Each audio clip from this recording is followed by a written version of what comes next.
خواتین کا مسئلہ یہ ہے کہ وہ کہتی ہیں اتنی محنت کرنے کے باوجود صبح سے لے کر رات کے 3 بجے تک اور پھر رات کے 12 بجے تک بھی محنت کرتی ہوں، پھر بھی کوئی میری تعریف نہیں کرتا۔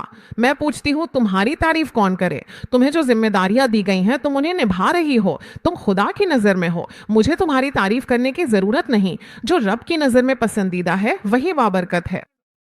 کچھ لوگ تعریف تو نہیں کرتے، الٹا اور بھی دل دکھاتے ہیں۔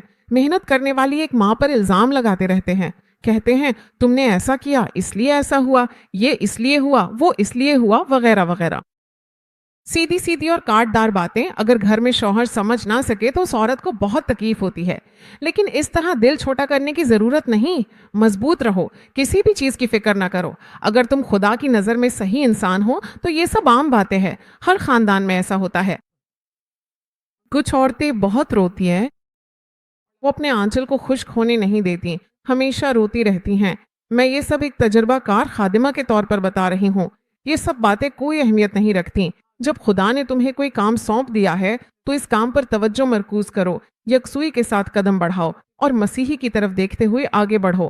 تب تمہیں اپنے خاندان میں کامیابی ملے گی، اپنی جماعت میں کامیابی ملے گی اور معاشرے میں بھی کامیابی ملے گی۔ تم اپنی ملازمت کی جگہ پر بھی کامیاب رہو گے، چونکہ سب کچھ کامیابی کی طرف جا رہا ہے، اس لیے ہمیشہ ان کے لیے بھی